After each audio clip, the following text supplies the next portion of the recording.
Good. Perfect. Welcome to the February 2024 edition of the Tough Love Arena State of the Game stream. I am your host, M. Paul Weeks, one of the co-creators of Tough Love Arena, and tonight I will be telling you all about the state of the game. What did we accomplish in the past month since the last State of the Game stream? What's going on right now? What is the state of the game? So I can say that word 10 times in 30 seconds. And then what's coming up in the future? What do you have to look forward to? And there's actually a lot to look forward to this time. Lots of fun stuff to announce. So without further ado, also Valentine's Day. Without further ado, let's jump into it. Past. What did we get done in January? So there was some recent dev work. In case you missed it or happened to forget, there was a lobby update so that the host can now hold the match to prevent false starts. Sounds like from some of my TOs like Shiggy in chat that's been a good, big quality of life improvement. I realized that I really needed it when I was running the birthday tournament. So yeah, super happy to have that in. It was a pretty simple fix. Fixed some mobile UX improvements caused by the matchmaking button added in the bottom left of the screen about 2 months ago. Continuing to make progress on the boss character of Rice. Maybe during the Q&A we can do a little preview of that, of this funny jump stance I've added. And this weekend I did a big redesign of the About page that I'm very happy about. Oops. Oh, spoilers. That's for later. Which is just to have this more... It like forever killed me. We had a tab called About. So it was about.toughlovearena.com/about. That's dumb. So I just moved, and I felt like it was kind of hard to find these socials. I put them in the banner for a while, but it was crowding too much. So now it's just all on the main page. There's the quotes. The stuff is just easier to read and find. This has been trimmed up a little bit, and I did some other stuff behind the scenes. So this is a personal project that I'm very happy with. And in case you didn't know the site exists, please check it out because, one, it's where the patch notes link to anytime we have a patch and we post it on Twitter or on Steam. But it's also where I keep a list of upcoming events that you can get the, RSVP link to, add automatically to your GCal. I live and die by my GCal because otherwise I forget things. And we've got the next 2 months worth of TLGs, dev streams, a bunch of other stuff, and some offline things we'll discuss in a minute. We have the Hall of Fame where you get to see people who have won tournaments and hopefully have your name on here someday. And then a community tab with a bunch of cool combo videos and community docs and other things. So, I realize I haven't plugged it in a while. Anyone who's new to the game, definitely check out about.toughlovearena.com. I don't do a very good job of linking it from within the game, but it's there. We have an Amy update. We're continuing to get some snazzy new garlic art. So I will just let this speak for itself for a moment.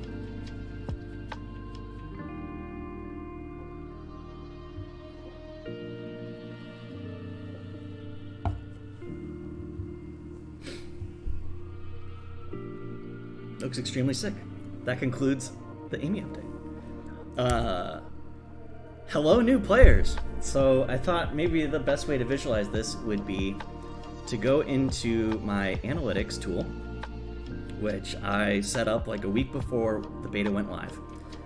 And I forget if this number is new users or returning users. It's some measurement of users, but the scale is the important part. This was day one when we launched, when it was all over FGC Twitter, that first week when a bunch of content creators made YouTube videos. It also was pretty broken. A lot of people suddenly were trying to play online and it didn't work. But that was all the fresh, new, exciting excitement. And then we settled into this trend that's pretty consistent that I've talked about before, where we dip during the summer months, because this is 2021, 22, 23. The labels are not very clear. This is supposed to be January. But yeah, we dip during the summer, come back during the winter, dip during summer, come back, dip during summer. And then kapow! We easily surpassed our historical peak last week. I think I took a screenshot at one point when the status page was advertising 900 active players. So I don't expect it to stay that long forever. It's already died down a little bit. And it seems like the traffic mostly came from a TikTok and or YouTube short about free browser games. So one, that's great data for me for future marketing efforts. That converts to a lot of eyeballs.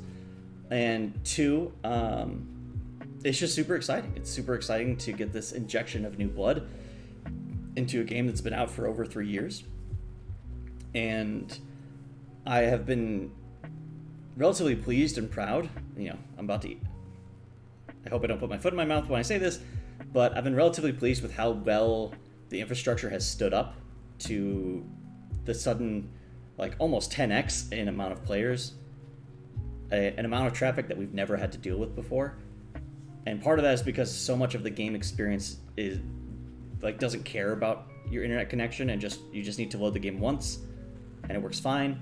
And then even stuff like the lobbies that would be a little bit more hurt by high traffic has felt pretty good. Like, so I'm keeping an eye on the online bugs channel within our Discord. Please, if you encounter anything, if you're starting to get lots of disconnects, please let me know. Again, any issues with ranked, I'm not surprised. That's been sort of unfinished for a while now, but at least for the core, like, private match, casual match, lobby experience, it seems like it's holding up okay. Please keep me posted. Yeah, the peak back here was like 400 or 500, and then last week or the week before it was like a bunch of 600 to 800s, and I think one day it was 900. So very cool. Now I take a drink. So the present. What is the current state of the game? Let's talk about character balance. Things that have happened relatively recently, if not in January, happened shortly before January, so we were still seeing sort of the after effects and watching it play out. I added that quick port move to Rice at the end of last year, and it definitely seemed like too much of a sort of incidental buff at first, but I think I've dialed it back sufficiently. And there have been some grumblings by people who will not be named about onion damage that I'm aware of. But overall, no balance changes planned at this time. Again, that doesn't mean there won't ever be balance changes or move reworks, but I'm prioritizing trying to finish the boss characters in the arcade mode, and I only want to get distracted by that if there's like a balance emergency. So, one thing at a time. I'm going to wrap that up, and then I'd totally be down to revisit some talking points from previous State of the Games and Q&As, stuff about damage, stuff about like meat 4H potentially being, you know, neutral palm. All these ideas are still on the plate for me, but it's a matter of priorities right now. And now we're on to the future.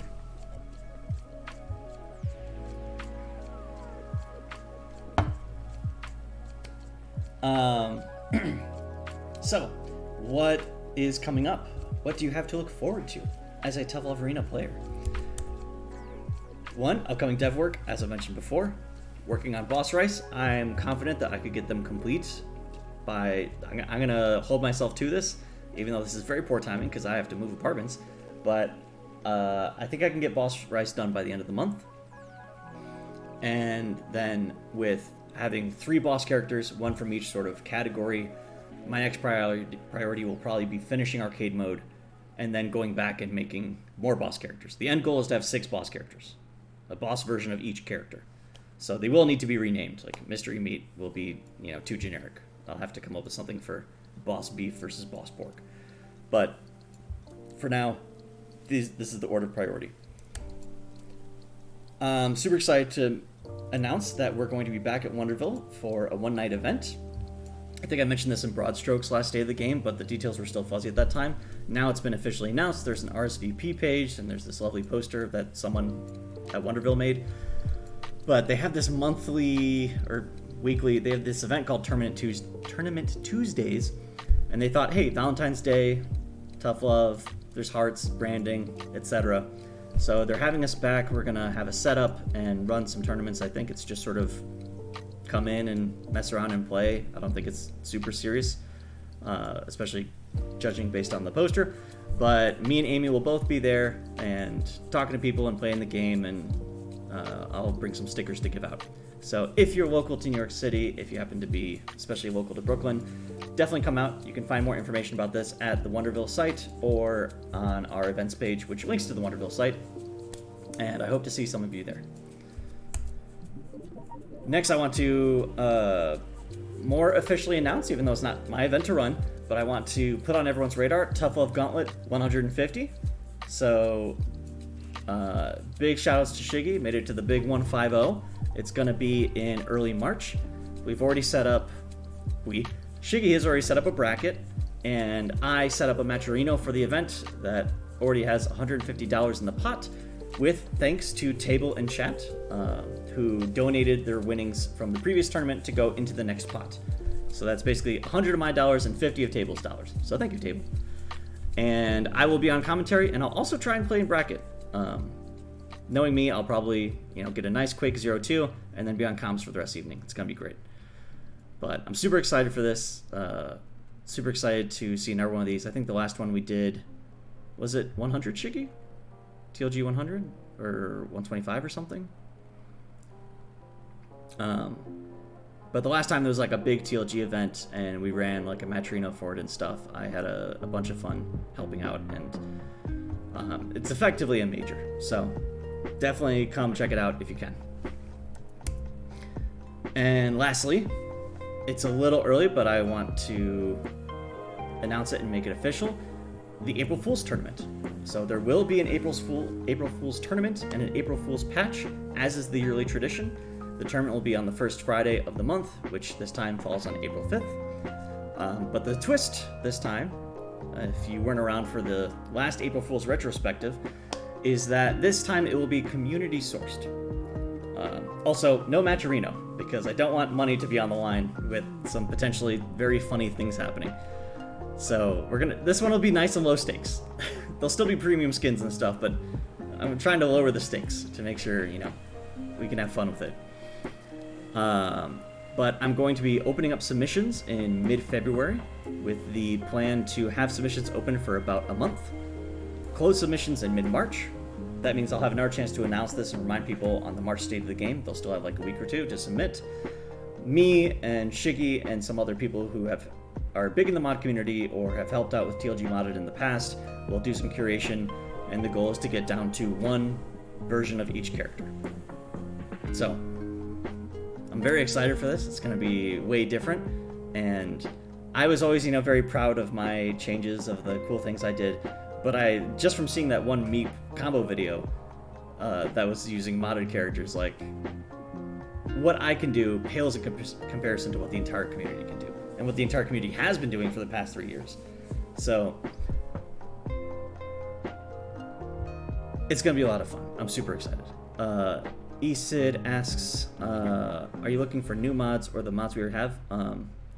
For modded characters, it could be if you have a polished modded character that's been around the TLG circuit, but like everyone agrees it's really fun and well balanced and designed, I'm all for doing that. They don't have to be new. But I want to open it for new submissions, so it doesn't necessarily have to just be TLG modded greatest hits. But I don't want to, unnecessarily leave anything out. I'm not going to put in the Obama one, Kerbokek. I don't even know how that worked for the sprites. So I'm not going to put in that Obama one that was in the combo video. So super excited about that. And now the monthly survey. So this thing, oh boy. We got 100 responses. So thank you to, it was exactly 100 when I went to close it, like 10 minutes before the stream started. Very cool, extremely cool. So thank you to everyone who replied. Thank you to people who have been playing in the last 2 weeks of heavy traffic that actually bothered to look at the news and click on the little survey link. And of course, anyone who might have caught it during Shiggy's TLG stream, where they did a very good job of plugging it. So let's go through the results. I won't have the time like I have in the past to sort of read through all of the written results, but I'll sort of scroll through it in case you want to look at it at your own leisure. Look at the VOD later on YouTube and freeze frame and slow it down. But I'll try to cover, some repeated thoughts or high-level feedback. But first, the main categories. Ooh, can I? Yeah, I think that's better if I zoom it in, right? That probably streams a little bit better. How fun do you think it is to play? Super excited to have 0 1s or 2s out of 100 responses, and only a few 3s. How easy do you think it is to learn the basics? Overall trending very positive, more 5s than anything else, and definitely above average. How much depth do you think it has a high level play? Very satisfied with this answer. Not surprised to see a lot of 3s, but I like that it's on the higher side of 3 than on the lower side. How likely are you to play Tough Love Arena again? Extremely good numbers. Granted, this probably has some built-in bias of if you're going to bother to fill out a survey, you're probably somewhat invested in the game, but I'll still take it. How likely are you to recommend to beginner fighting game players? Very high. This is very important. This is how I think we've been able to get so many players. Like, I don't think it was the raw view numbers on the YouTube short. I think it, and from reading some of the other feedback that's at the bottom of the survey, like, it sounds like there was a lot of good word of mouth. So that just, the YouTube short allowed it to breach like a new audience, new friend groups, where then one person could spread it out. And how likely are you to recommend to experienced fighting game players? Also very positive. So, of course, not as positive as beginners. It's a beginner-oriented game, but this is important to me. The experienced fighting game recommendation and the like high-level depth and complexity is important to me. Now, be granted, this survey doesn't prove that the game is complex at a high level, or that the game has depth. I want to be super clear about that. I'm convinced that the game has depth. I've been watching the game evolve over 3 years of tournaments, and I've been losing to players all this time, and I feel like I keep seeing new stuff. So I have every confidence, but in the same way that balance, like exact perfect number-based balance, isn't as important as the perception of balance, it's the perception of depth that matters. The fact that I could communicate to people, many of whom these people haven't been playing for very long, that this is a simple game, but a simple game with something underneath the hood, is a tremendous success for what I was going for. So I'm very happy with this. Let's get into the character feedback. So Noodle is slightly above average on strong, and above average on fun. And if you could add, remove, or buff one thing, buff and nerf, conflicting messages, guys. I don't know what to do. Also, some random notes on the Noodle field, like I would add an anime character. I don't know what that has to do with Noodle, but I'll do a quick scroll through all the feedback so you can read it.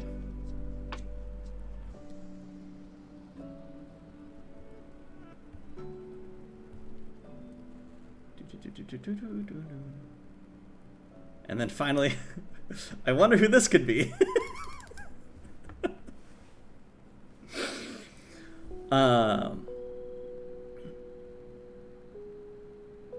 But super glad to see people so engaged with the character. Moving on to Rice. Rice, people have sussed out. This is actually a lot closer. This is a lot closer. It's still above average strong. And again, my goal is for people to perceive every character to be above average strong. And of course, above average fun. But Rice is closer, which is surprising to me because I feel like Rice is a bit of a noob killer. But maybe not. Maybe the noobs are just walking forward and eating big meat combos. How fun is this character to use? Strangely level across the board, but again, this is Rice, so I'll be happy with above average. And we'll scroll through the notes.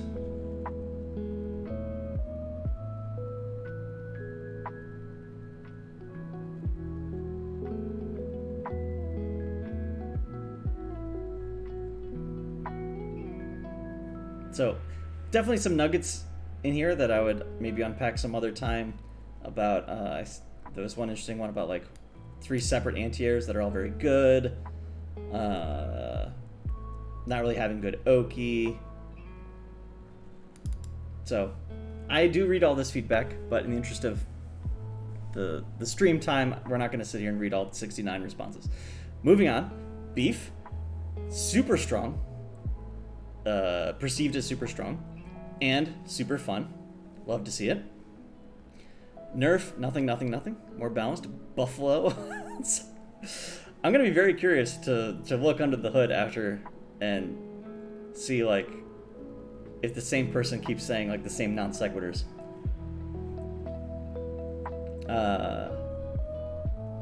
Next we have Pork, above average strong, really even curve, like 92 responses is a lot. That's almost everyone.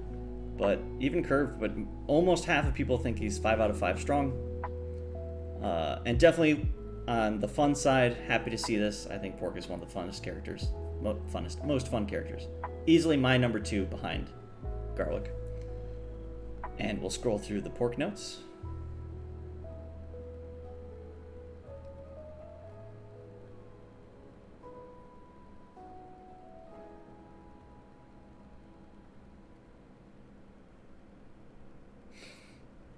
Onion.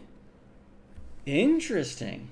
So this is where, again, not to overly focus on or stereotype new players, but if you ask anyone who's been participating in the tournaments for the last 3 years, I mean, I was just talking earlier about some people wanting Onion nerfs, or damage nerfs. Some people, you know, unnamed people. Sorry. But I'm not surprised to see this. I'm not surprised at all, because in the same way that Onion didn't really change for like the first 3 months of the beta, and people thought that they were basically unplayable on day 1, and then thought that they were the strongest by the end of month 3. So I'm glad that they have at least this much immediate obvious strength. Like, it's actually a big concern of mine when I take TLA on the road and feature it at conventions, fighting game and general gaming conventions, and people come up who have never played the game before, and they pick Onion or Garlic because they're the sexy cat boys, and they just get absolutely stuffed by their friend pressing H with any other character in the game because they've got little T-Rex arms, and when you're new to the game, you're not fully exploiting their strengths compared to some of the other characters. The sort of opportunity cost is larger. Excuse me. So even that said, I'm glad to see these numbers. Glad to see it above average. But they do think they're fun, which is good, because Onion is fun. Fun and fast, and I love Hopkick. Hopkick might be the best move I'll ever design in my life. As far as one button doing a lot of things and being very satisfying to do. And we'll scroll through the notes.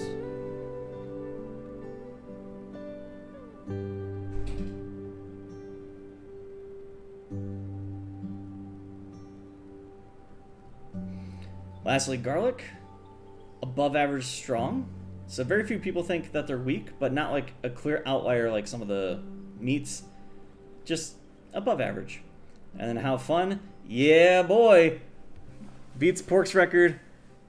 More than half of response to the survey think Garlic is 5 out of 5 fun to play. Now imagine how they'll feel about Garlic once we get that finished, slick, rollerblade Amy art in there. I can't wait. And lastly, the Garlic notes. Make him stronger. Nerf him. Buff. Nerf. Nerf buff. Bread skin. Garlic bread. Garlic bread, that's funny. And lastly, I'll show some of these on stream, which I really appreciate.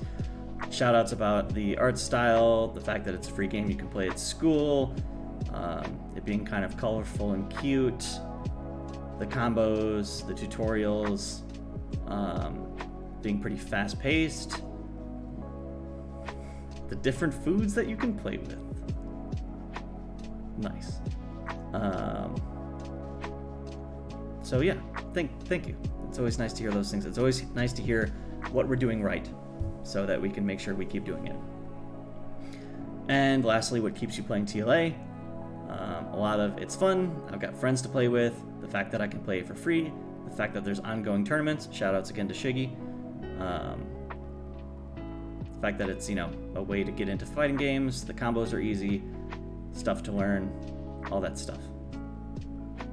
Ooh, the mods I made. Ooh, good answer. And lastly, this was an interesting one, because I skimmed these before the stream. This one was interesting to me because a lot of the responses were sort of responding to this word choice and being like, events? What events? And I can understand maybe not being hip on game features. I've just been sort of saying arcade mode for a couple months now. But it definitely makes me feel like I could do more to make our events visible. So I've got that about page, but again, I don't think there's anything in the game that organically links to the about page. So whether it's just being more active about during the first part of the week, maybe plugging the events page in general in my little news pop-up, and then transitioning to the TLG signups like on Wednesdays, or finding other organic ways to put it in the menus. Like I can scroll through this as I talk. It's definitely things I'm keeping in mind for as I plan the UX for the next game, and how can I better integrate all these systems I've already built about, community information and other stuff into the game so people can actually discover it. And lastly, some nice anecdotes about sharing with friends, people liking it, people trying it once and then piecing out, some people sticking with it, other people don't. And ooh, yes, love to see this. Shared it with someone that got annoyed because I kept beating on them. That's fighting games, baby. That's what it's all about. And lastly, any other thoughts? Some nice things.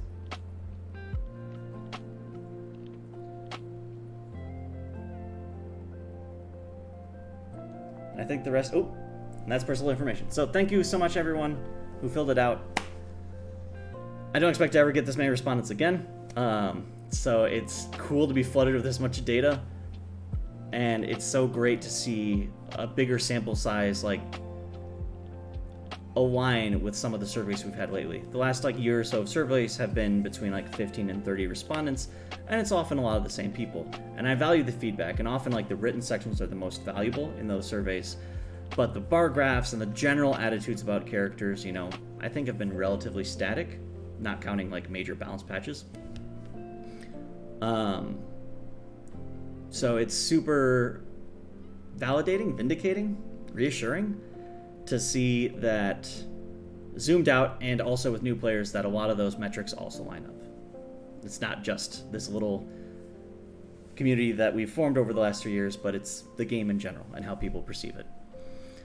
Shiggy asks, what was that one in other comments that said mod sections? A mod selection should be in the game already, but you can still add your own. For other thoughts to share. Yeah, that was one of the planned features. I don't know. Never say never, but I'll be honest. I'm less optimistic about that seeing the light of day. The idea I had for self-hosting mods, because it gets technologically complicated, financially complicated, logistically complicated, and legally complicated. So it's a very cool thing to have, but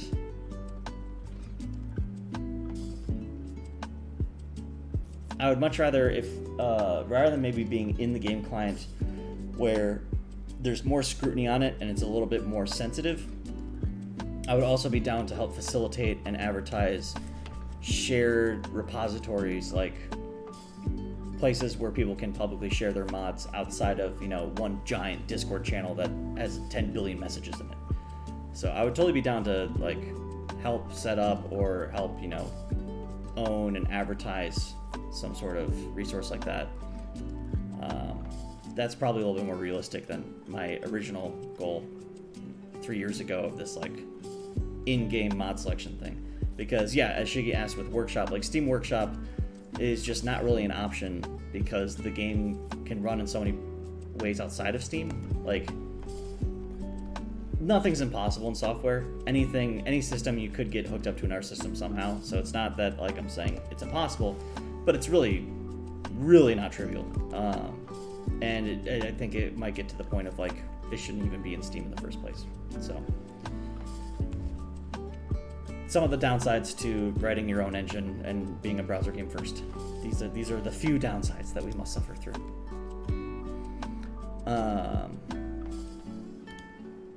That concludes the survey. And now we move on to the Q&A. So starting now, I will be reading questions after Shiggy's message that said, yeah, lol.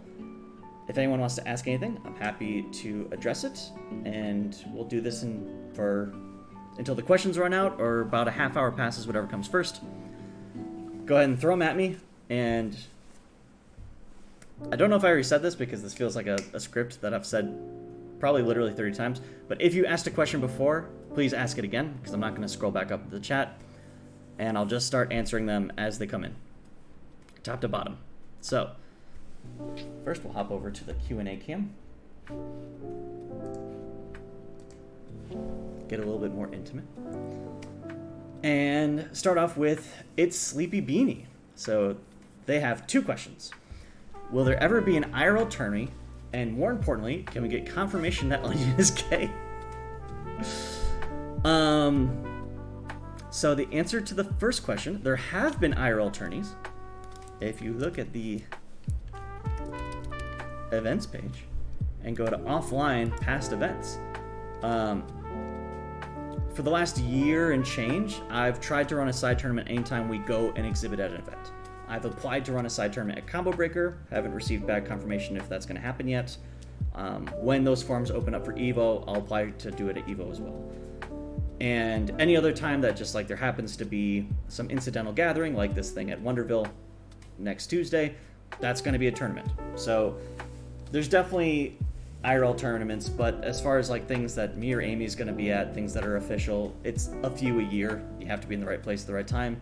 But I also fully endorse people to run their own tournaments. I'm a big supporter of that. If you run a local tournament with your friends, at your school, at your job, whatever, if you have it, I'm happy to throw the results on the Hall of Fame. If you have a bracket, I'll link it. But in terms of official official tournaments with more active developer support, where I'm going to be there, where I'm going to be commentating, whatever else, it's going to be the big FGC events. And this year we're looking at Combo Breaker and EVO. We can close. I'm sorry. I just went. This is the classic issue I have with the screen. I was like, look at all this. Look at all this. And I wasn't sharing the screen. So yes, on the events page, if you go to about.tufflearena.com, go to the events tab, we have a special category for offline events. So the only upcoming offline event that's official is Wonderville. But you'll see we've done a good amount in the past. For some convention, I listed it like a couple times, one for each day to show the hours, but like we've probably had like a dozen offline tournaments of varying degrees of officialness. Back to the camera. Oh, nope. Going back here again to answer your second question. Is Onion gay?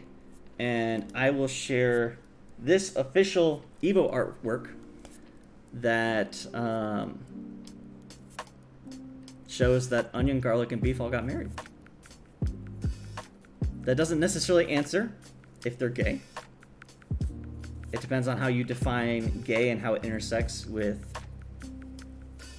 non-binary gender fluid type characters. But there's definitely a lot of love to go around. It's not just the tough. There's also love. Yes, people were a little confused by this. Amy's intention was that the 3 of them all got married together. You just couldn't logistically fit one sash around 3 people. Didn't work visually. Back to the questions.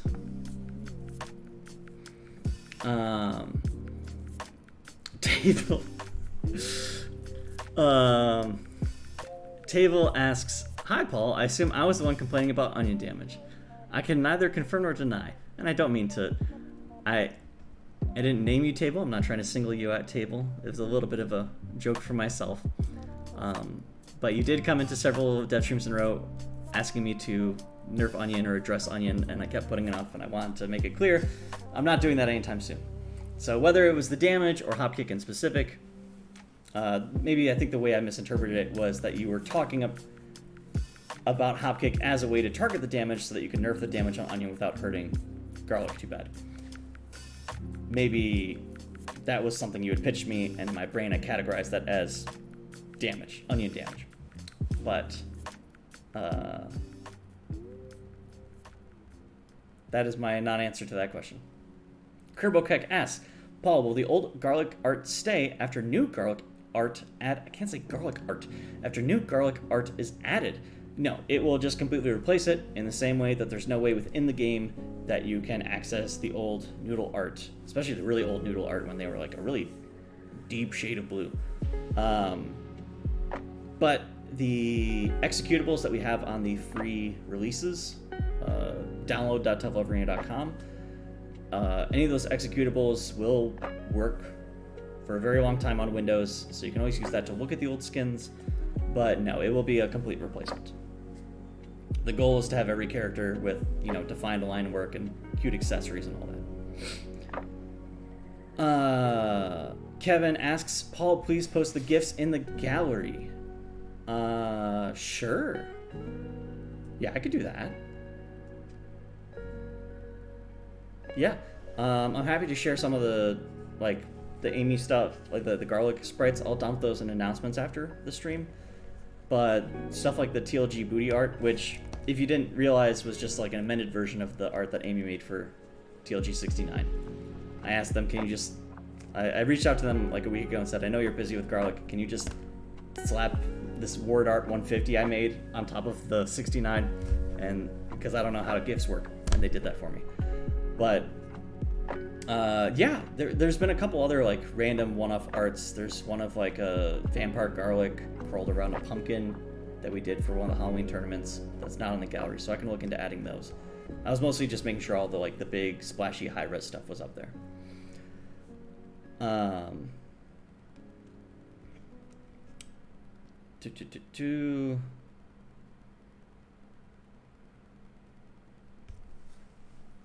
Some chat. Responding to other chat. Easton says, did you get any good data from all the new players, like which characters were winning a lot versus who was losing a bunch in the last few weeks? I kind of collect that data.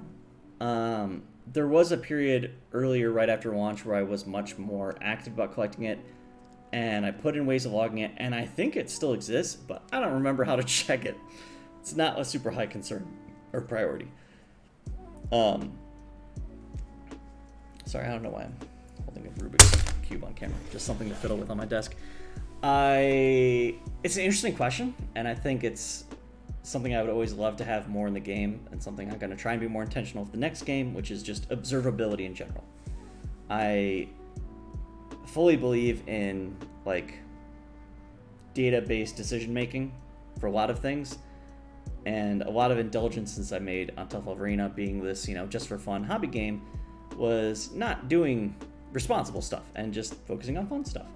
So there are areas like observability or areas like the infrastructure that were definitely a little half-hearted or slapdash and have since, some of them have gone back and fixed, and other ones haven't been a priority. So I think the data's there, but I don't know. Not any data I've observed. So that's to answer your question.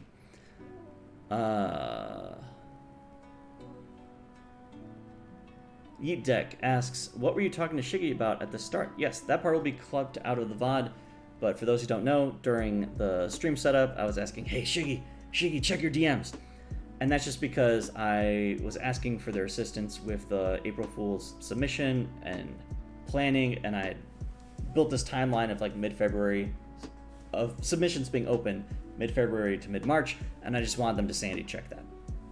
So that's all. No exciting goss. It's just I was going to announce it 20 minutes later. I wanted to make sure I didn't put my foot in my mouth.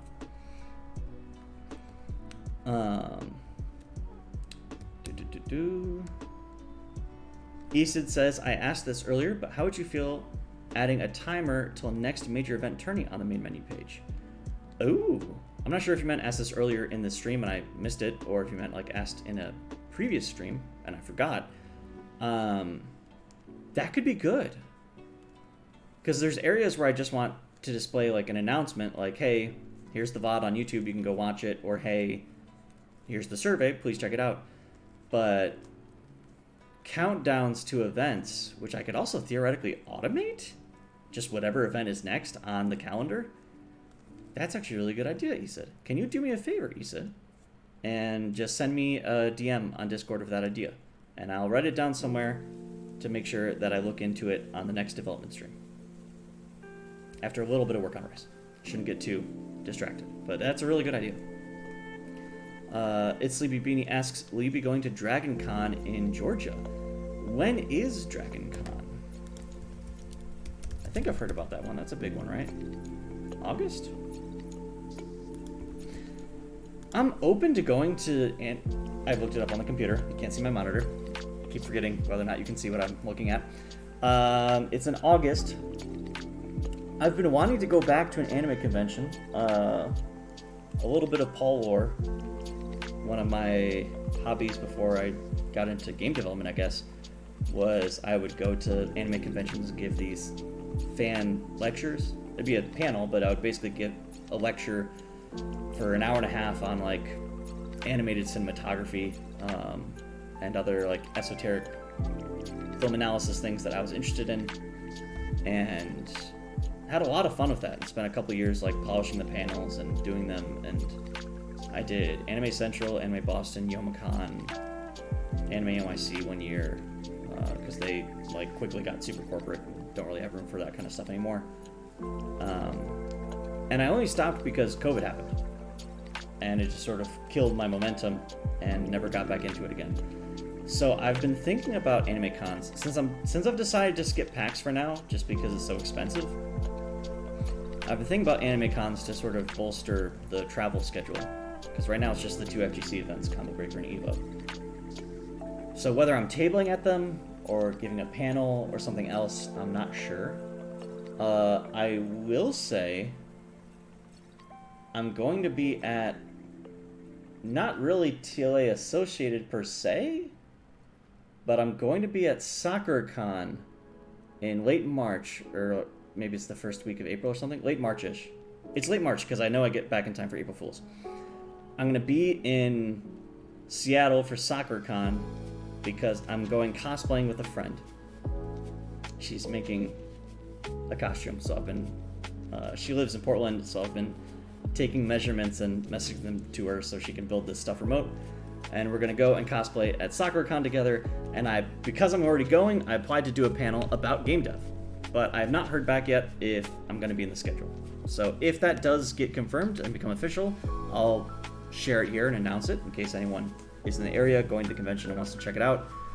I'll probably talk about just like basic fighting game systems and dealing with feedback and balancing strategies and stuff for like an hour and a half. So hopefully I get to do that panel. But to get back to the original question, Dragon Con, maybe. The 5-second answer instead of the 10-minute answer I just gave is maybe. So I'm open to suggestions. I'm definitely more inclined, being based in New York City, more inclined to things that are local or things that I can take a train to. They're just a little bit less expensive to travel to. Maybe it's in a less expensive... Sorry, keep... like yawning and burping. Something that's a little bit easier for me to get to, because then I can go to 2 cheap events instead of 1 expensive event. But keep me posted. I'll add Dragon Con to the maybe list. That was a big pause. I think I gotta catch up on some chat. Easton says, I miss old Onion counter art. Was it the this? Like the pre-counter where it'd be like, Or was it different after, like on counter? Okay, yes, Easton confirms it. It was the talk to the hand. Yeah, I think it was just like a little too close to the blocking animation, was it? Or like the way that the hand came up, it was really not clear what the counter frames were. Oh, it was hand down, because yeah, this is blocking, and it was like this or something, right? And it was like, and I think I was trying to like channel... Oh, this tie's falling apart. I think I was trying to channel like the third strike parry pose, but it didn't really come together. So then we went with the relaxing, sort of showing. Yeah, he would step out. It became, yeah, I remember that. It was quirky. It was cool, but I really like this now. I like that. I think that's super cool flex.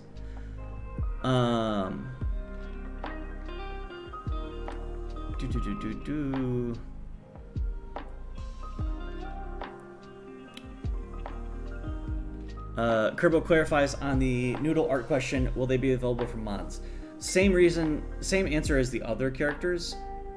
They're not going to stay there in the interest of keeping the executables small, and because honestly, like, the names can quickly get out of date or just not match the current moveset.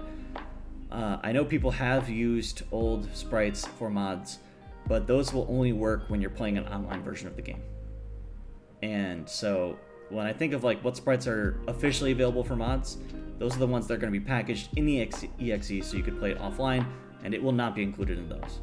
But I'm probably not going to go through the effort of actually like deleting them from the cache. That doesn't really seem worth it. So if you memorize the URLs and you want to write them down somewhere and then try and reference them, you can try, and I can't stop you. Kevin asks, Paul adds a setting that changes it all to old art.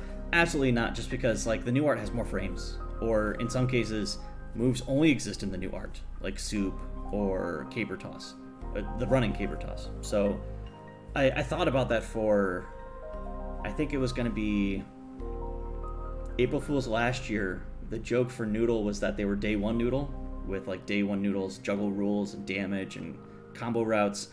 And I wanted to put in the old Noodle art, but there was just too much art missing from like modern moves, so didn't work. It's Sleepy Beanie asks, what are your pronouns? I go by he, him. Thank you for asking. Paul casually flexing a complicated Rubik's Cube. This is not a flex. I don't think it's notable. I think anyone can learn how to do a Rubik's Cube if you just follow a guide for beginner's method and do it for like a week. It's quite simple. It's just very intimidating because it's esoteric. I'm convinced you cannot solve one of these things without any information, just given like a raw scrambled cube. There's too much unknowns. But if you just learn the beginner method, it's really quite simple, and I got really into it. Yeah, algorithms, as they call it. Thank you, Shiggy. I got really into it 2019, I think through Amy, because Amy had some cubes. And it was a fun fiddle thing at work. So I'm not good at Rubik's Cubes, but I can, using the beginner method, solve a cube in, I think, 2 minutes, 3 minutes? So not lightning fast, but, you know, not nothing. I timed this. I have a ghost cube. I don't know where it is now. Maybe I put it in the box of, like, puzzles. But I have one of those cursed ghost cubes. And that took me 35 minutes to solve. And that was, like, my 10th time doing one. Those things are nasty. I Eat Deck asks Paul, what's on the shelf? If you probably mean the shelf behind me, that is my bookshelf. And roughly, it used to be more organized by like content. I don't think it is anymore.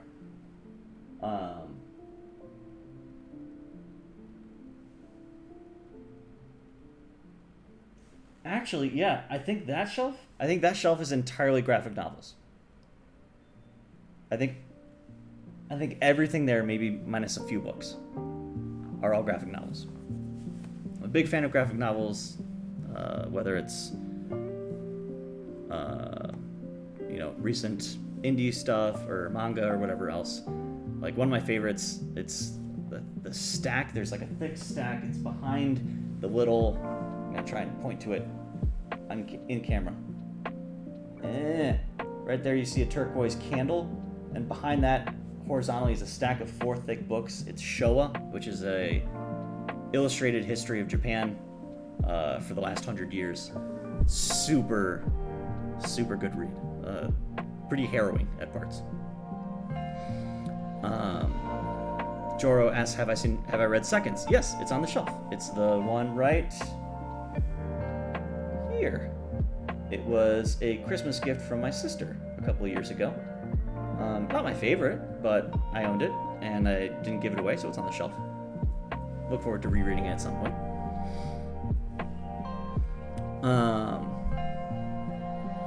Back to the questions where I was in chat.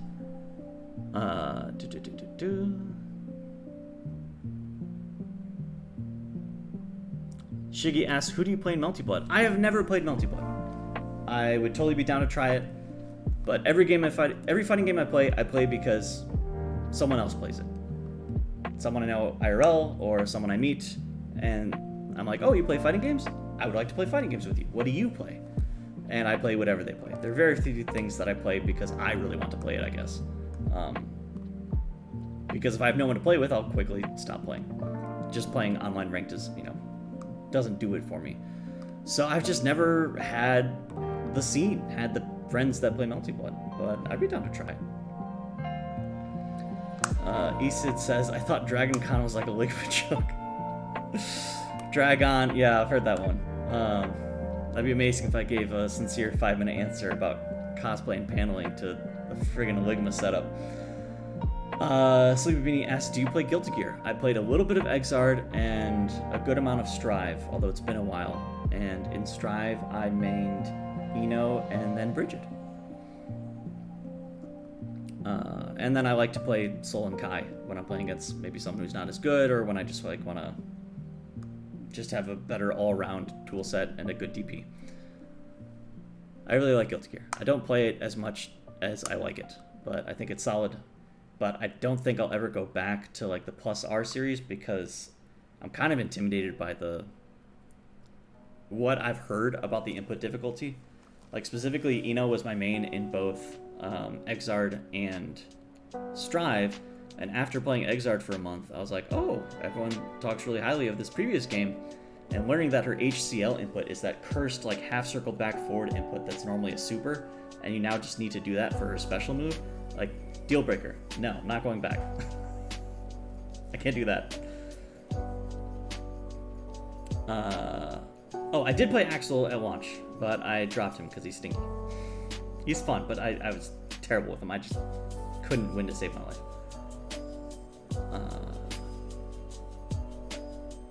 Esid says, I know in the past you tested ideas in the April Fool's patch. Is that something you feel like you'll be missing out on this year? Yes, you're correct, Esid, and that's something that I have done in the past and will very explicitly not be doing this year. But I wouldn't say missing out because it doesn't feel... There aren't any like grand experiments still in the tank that I want to do with the gameplay at this point. A lot of the April Fools often tested like a pretty big departure, whether it was like jump cancels or like a totally different link structure, or back when like Noodle was getting reworked every other month. But I'm pretty happy with where characters' kits are these days. So the install last year, like proving that I could make a install system and support it for mods. And also, as Shiggy points, the most recent comment that I see on the stream playback, I'm working on a new game. So I'm getting a lot of my experimentation out of the way there. And it's also in a design, it's in a game design that's much more open than TLA. TLA is pretty constricted. Intentional, like it's meant to be, I intentionally tried to limit the number of things going on TLA, the number of options, to make it a good beginner game, to reduce the noise, but it does severely constrain the design space.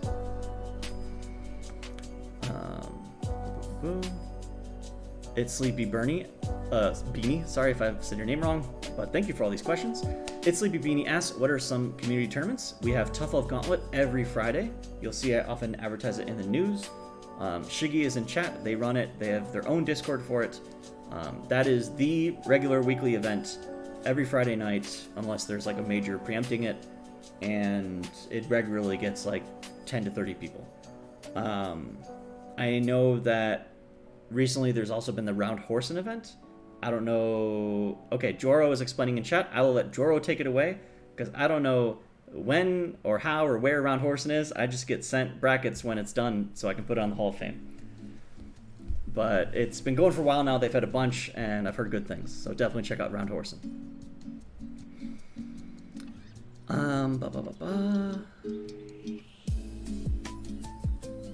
Table asks, Paul, can you show yourself completing a Rubik's Cube on camera?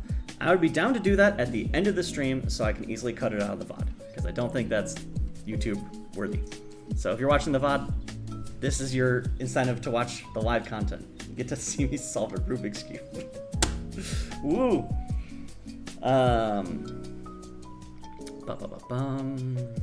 Yeah, and in that case, if we're after the cutoff, I'll go grab the Ghost Cube and I'll show you what fresh hell that is. It's Sleepy Beanie asked, do we have any merch for sale? Yes, we do. I think some people posted it via Nightbot, but we have a Redbubble store where we are currently selling the unfinished beta art for the characters, and the plan is once Garlic is done, Amy's going to go back through and replace all of the polished art. So, simultaneously, that's the explanation for why the beef art still looks unfinished, but it's also, you know, maybe a little FOMO-inducing if this will be your last chance to get the janky old beef art. But that's the plan.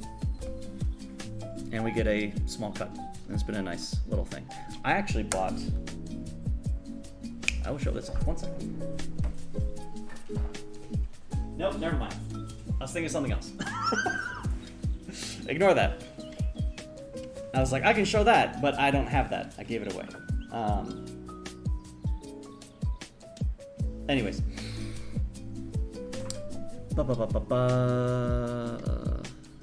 Catching up on questions. Shiggy says we should play MBAACC. I assume that's one of the Melty Bloods.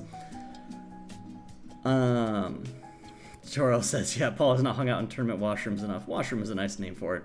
That's a nice euphemism. It's a nice way to describe the Melty Blood venues. Table says, Paul, you should hop in the Jump Joust brackets. I'd be down to play it against a human being. I played for like 10 minutes that one time on stream, I think, to get a vibe for the game. I think it's interesting. Joro asked, Paul, can I have the run back and strive? Yes. Not tonight, but some other time, hit me up. Sleepy Beanie, back in the strive conversation, asks, what about May? I hate May. I hate those goddamn dolphins. She's a cool character, but I guess not really my type. Joro, I did not mean that Bridget has a bad DP. I actually really like that she has a DP, but if it gets baited or blocked when you don't meet her to RC, she gets deleted. So that definitely harms it. And like, you can't get any damage off of it.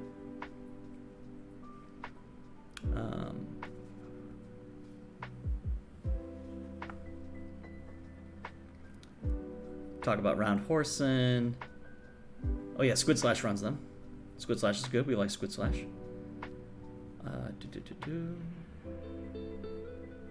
Public PR. Oh, power rankings? Ooh, that's fun. I'll definitely check it out. Yeah, let me know. Joro, send me, next time you have the Round Horson scheduled, send me the challenge like more than a few days ahead of time, and I'll try to carve out time to be there.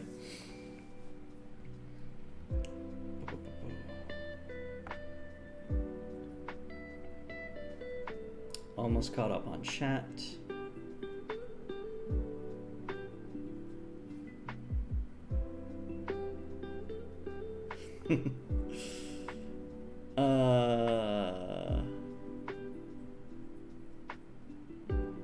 Beanie shouting in all caps, May is the best goddamn character in that freaking game. I think she's very cool and very fun, and I think her song is a banger. Like, I have... What are the 3 songs I like that like I've listened to a lot from that game? I think it's Maze, Bridget, and oh god, I forgot her name. the hair lady. How could I forget her name? She's in all the games. Milia.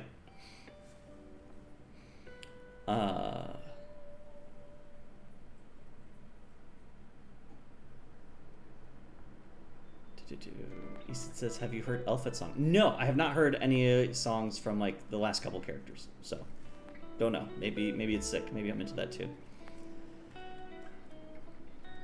Okay, I think we have officially run out of questions. Is it time to do the cube?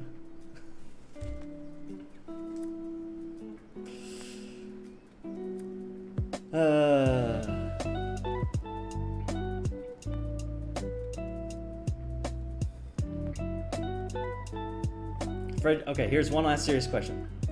This will be the last serious question about TLA, and then I'm going to end the VOD, and then we can, I guess, talk about less serious stuff that I don't have to worry about living forever on YouTube. So the last serious question, February says, Paul, did you see the balanced discussion about potentially having player points in addition to MMR and ranked so that the MMR distribution is less unfairly skewed? I depending on what player points means, does that have the implication of like it's a number that just goes up forever? So it's a way to like gauge sort of amount of time playing the game, and you can use that alongside MMR to sort of place better. Then I think that system could work.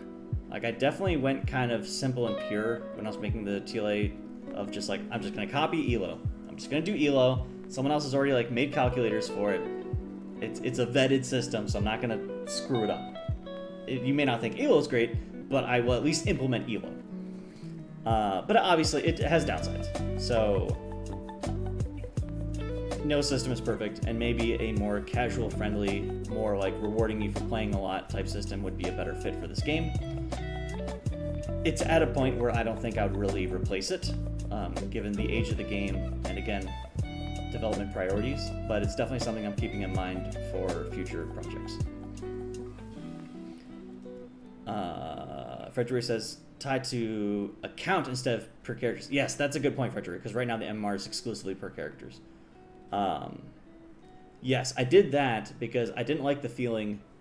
Street Fighter 4 tracked both player points that could go up and down and character points that could go up or down, and it felt bad that when I wanted to play character, because I played a lot of Street Fighter 4 ranked, probably the game I played the most ranked of easily. When I wanted to learn a new character, when I was trying to learn a Buki, I would tank my player score just losing with a Buki. And it was kind of frustrating because I would like have to lose for an hour first just to like normalize to where I should be. And then I'd play a Buki for 2 days, and then I'd go back to my main and steamroll people for an hour. So that was the rationale behind just having character MMR, so that you could switch more freely. But I also get the idea of like someone good is playing this character and they haven't really ranked with that character before and they're crushing people. But that's also just like a general smurfing issue. And I wanted to give people more, I guess, control over how good they were with a specific character.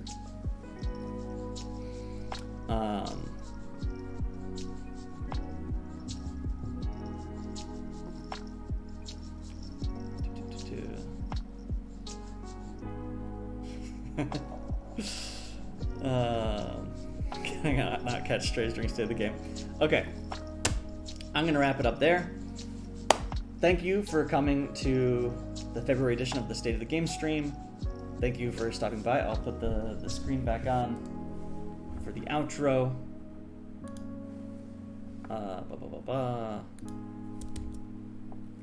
So as always, it's a pleasure.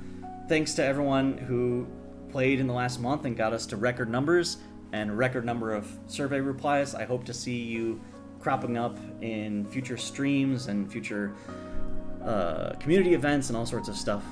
And again, this game and being able to do this once a month and talk to you all and have this game and is a privilege, and I never take it for granted, so thank you all. It's always a pleasure.